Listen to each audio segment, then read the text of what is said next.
네, 인싸의 시선으로 보고 인싸의 입을 통해 듣는 내밀한 정치 이야기 인싸뷰입니다. 이수정 경기대 범죄심리학과 교수 나오셨습니다. 네, 안녕하세요. 네. 이제 교수님이라고 부르는 게 사실 저희는 익숙한데 또 이제 저희 다르게 불러드려야 되는 거 아닐까? 뭐 어떤 호칭을 더 선호하시나요? 그냥 교수님이라고 하시면 네. 그게 제 평생의 뭐 꿈이었고, 그러니까 여전히 교수라고 불리고 싶고요. 네네.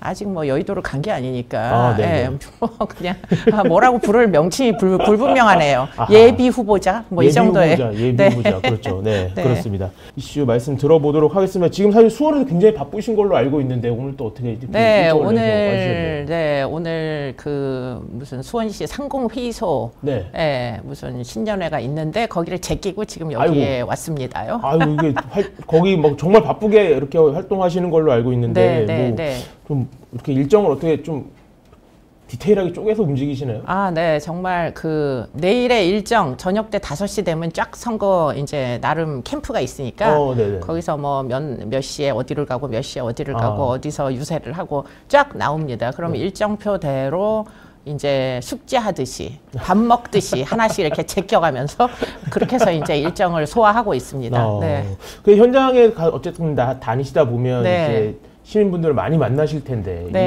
최근에 느껴지는 민심, 새해 민심 약간 좀 어떠십니까? 약간 저는 이제 예비 후보자 등록하고 지금이 한 2주 조금 넘고 3주 정도 됐거든요. 네네. 처음보다는 약간 분위기가 나아지는 것 같은 그런 느낌은 있습니다. 그러니까 아마 제가 이제 출마를 한다는 사실 자체를 모르시고 계신 분들이 처음에는 많이 계셨는데 지금은 이제 출마한다는 사실들이 알려지고 그리고는 이제 나름 숨어있던 이제 우호적인 분들이 지나가다가 아는 척도 해주시고 그래서 굉장히 지금 이제 나름 열심히 해야 되겠다 이런 뭐 동기화가 된 이런 상황이고요. 그리고는 이제 제가 그 지역의 곳곳을 돌아다니기 시작했어요. 주민센터도 가보고 뭐 소방서도 가보고 연말 연시에 이제 인사를 하러 여러 군데를 다니고 있는데 제가 25년을 수원에 있었는데요. 그런데 문제는 공동체가 마을이 어떻게 돌아가는지를 전혀 알지 못한 채 저는 이제 연구실에서 사건 사고만 지원하면서 뭐 경기경찰청에서 의뢰가 들어오면 뭐 여러 가지 사건 또 검찰이나 법원에서 전문가 증언을 요청하면 뭐 그런 사건 이런 것들만 지원을 하면서 시간을 보내고 있었는데 그러니까 이제 마을을 잘 몰랐었어요. 근데 이번에 유세하면서 정말 곳곳을 돌아다니기 시작하면서 이게 제가 이제 뭐 예를 들자면 이런 겁니다. 감동이 나름 있는 게 가을에 낙엽이 무지 많이 떨어지잖아요. 수원은 또 나무가 뭐 많은 지역들이 꽤 있어가지고 그러면 그 낙엽을 누가 치울까? 어느 날 갑자기 아침에 이제 막 전날 바람이 불어서 낙엽이 마구 쏟아져 있으면 아침에 출근하면서 낙엽이 많네 하고 지나가는데 오후에 이제 퇴근할 때 보면 오후에 낙엽을 다 치워놨는데 문제는 그런 종류의 마을이 이제 굴러가기 위한 일들을 누가 하시는지 아무런 관심 없이 다녔어요. 잘 모르죠, 사실은. 그런데 이제 제가 환경미화원들 휴식하는 공간에 한번 가봤거든요. 막 하루 종일 이제 뭐 겨울이니까 막 두꺼운 옷을 입고 땀에 막 쩔어가지고 그리고는 이제 잠깐 모자를 벗고 이제 쉬는 분들의 모습을 보면서 요즘은 대학도 나온 젊은 청년들이 많아요. 그래서 그런 분들을 보면서 야, 내가 정말 마을이 어떻게 돌아가는지를 몰랐는데 참 고마워해야 될 일이구나, 감사해야 될 일이구나 하는 것들을 요즘 굉장히 많이 느끼고 있어요. 곳곳에 그런 분들이 계시더라고요. 그래서 제가 지금 해오던 일들의 끝에 입법을 하고 싶어서 여의도를 간다고 말씀을 드렸는데 그거 말고도 지역을 돌보는 일에 대하여 굉장히 관심을 두어야 되겠다 이런 생각들이 막 샘솟고 있는 그런 와중입니다. 새로운 마음들이 자꾸 이렇게 생겨나고 그렇습니다. 계시는군요. 아까 이제 입법을 하기 위해서 이제 원내에 입성하고 싶다 이런 말씀을 이제 처음 해주셨는데 구체적으로 좀 어떤 분야의 어떤 법을 좀 이렇게 만들거나 개정하고 싶으신 건지 혹시 한번 좀 들어볼 수 있을까요? 뭐 지금 이제 제가 이제 중앙 정부 이제 우리나라 입장에서 필요한 이제 입법이라는 게 있고요. 지역을 기반으로 한 어떤 지역 사회의 뭐 좀 더 건강한 공동체를 위한 입법이라는 게 있는데 네네. 저는 주로 이제 전자만 생각을 했었어요. 아무래도, 그래서 네. 전자에 해당하는 것을 이야기를 해보자면 일단은 우리나라는 디지털 공간이 전 세계 유례 없이 빨리 발전을 하고 네. 거대 이제 다크웹 속에서 거대 마켓이 이제 형성이 됩니다. 근데 이런 마켓들은 대부분 불법 마켓이에요. 네. 그러다 보니까 뭐 오프라인에서는 치안이 유지되고 경찰들이 순찰을 돌지만 온라인에서는 사실 누구도 순찰을 돌지 않거든요. 맞습니다. 그런 와중에 마약도 심각해지고 네.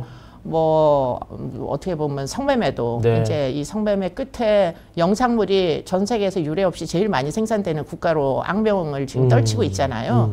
그런데 그것만 영상물만 생산하는 게 아니라 그런 피해자들이 결국에는 그 디지털 지옥 속에서 빠져나가지 못하고 결국 아이를 낳아서 영아 거래까지 이루어지는 네. 이런 지경이다라는 사실을 지난해 너무 철저하게 객관적인 지표로서 뭐 확인하게 되다 보니까 네네. 이거는 그냥 둘 수가 없다 이런 생각에 이르게 돼서 결국은 네. 지금 이 총선에 뛰어들게 된 이유도 바로 그것 때문입니다. 네. 인신매매가 이루어지는 나라는 절대 미래가 있을 수가 없어요. 그렇기 때문에 이렇게 정말 취약한 사람들의 정말 벗어나지 못하는 불행을 그대로 둘 수밖에 없다면 그렇다면 국가는 왜 존재해야 되는가? 특히 아동 청소년을 제대로 보호하지 못하면서 출생률만 걱정하는 게 이게 얼마나 좀 약간 부조리하다는 느낌마저 들지 않나요? 그렇기 때문에 이런 문제는 틀림없이 누군가는 손을 대야 되고 이게 네. 정말 그야말로 민생인데 그런데 왜 여의도에서는 그런 종류의 문제는 다루지 않는가. 네. 그게 사실은 저의 제일 큰 궁금증이기도 하고요. 네. 남들이 안 하면 나라도 해야 되겠다 이런 생각 때문에 네. 지금 이제 인신매매 방지법 있는데요. 방지법이 굉장히 허술해요. 인신매매가 다크웹 속에서 아주 어두운 곳에서 깊은 곳에서 일어나는데 네. 아무도 그 속에까지 못 들어가요. 네. 들어가는 와중에 사소한 불법을 저질러야만 그 다크웹 속에 들어갈 수 있는데 불법을 조금이라도 저질러서 수거한 증거는 다 그 증거로 쓸 수가 없습니다. 재판에서. 네네. 그러니까 사실 수사를 하지 말라는 것과 진배 없기 때문에 그런 종류의 문제를 뭐 여러 가지 수사 지침이나 뭐 기본법안에 이제 그런 부분을 좀 더 뭐 조항들을 추가해가지고 네. 만약에 잠입수사나 이런 것들이 조금 더 이루어질 수 있도록 만든다면 네. 만들 수만 있다면 네. 예, 뭐 제가 4년이 절대 허투루 보내지는 않을 네. 것 같다 이런 생각을 하는 거죠. 경찰에서 또 사실은 뭐 그런 사이버 수사 강화하려고 이제 뭐 위장 수사를 노력하고 있죠. 뭐 네, 이런 맞아요. 하기도 했는데 네, 그걸로는 네. 좀 부족하다는 그렇죠. 말씀이죠. 이제 지금은 현재 어떻게 돼 있느냐 범죄의 혐의가 마구 진행이 되고 있는 진행형일 때 네. 법원에다가 요청을 해서 법원에서 허락을 받아가지고 수사를 해야 되잖아요. 네네. 근데 그게 빨리 이루어지지 않죠, 당연히. 그러면 한 하루나 이틀 지나면 사라집니다. 예, 그냥 삭제해버리고 뭔가 의심스러우면 없애버리면 되니까. 네. 그렇기 때문에 쫓기가 무지하게 어렵게 돼 있어요. 네. 그러니까 그거를 어떻게 하면 그와 같은 이제 그 뭐 법원의 허락을 받는다 손 치더라도 좀 더 빨리 신속하게 네. 또는 아예 그런 절차 없이 뭐 상시 잠입 수사 같은 거를 네. 영미권 국가는 다 상시 잠입 수사를 해요. 위장 수사를. 네. 그러니까 그렇게 영미법처럼 만들던가 뭔가 이제 좀 손질을 하지 않으면 네. 지금 이 사태가 악화 일로를 걷는 걸 막기는 어렵다 이렇게 보이는 거죠. 네.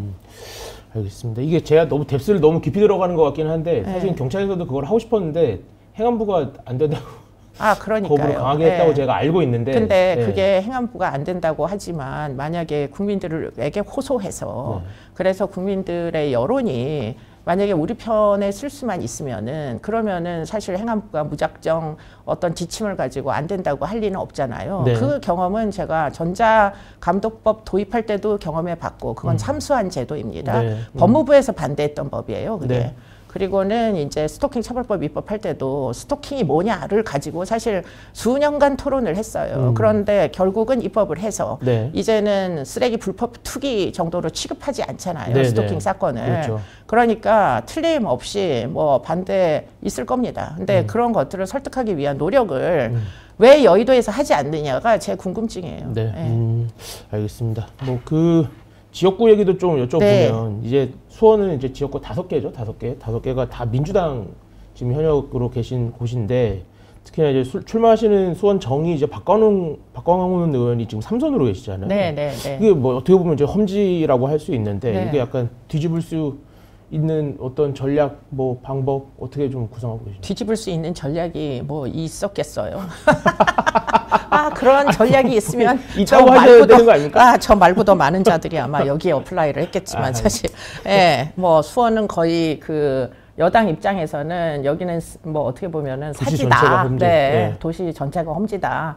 그래서 사실은 아직도 그 지역구에 누가 나오실지가 확정이 안 된 뭐 굉장히 논쟁이 있는 제 지역구는 지금 이제 제가 뭐 그 기존의 당협위원장과 잘 합의가 돼가지고 정리가 됐지만 나머지 지역구들은 지금 전혀 정리된 상태도 아니고 여하튼 어렵습니다. 그런데 이제 그럼에도 불구하고 저희에게 유리한 점이 딱 한 가지 있더라고요. 아, 있어요? 네. 뭐죠? 3선이에요, 다 이분들이. 아, 다 3선이세요? 네, 거의 다 3선이고 그 중에 초선이 한 분 있고 뭐 이런 상태예요.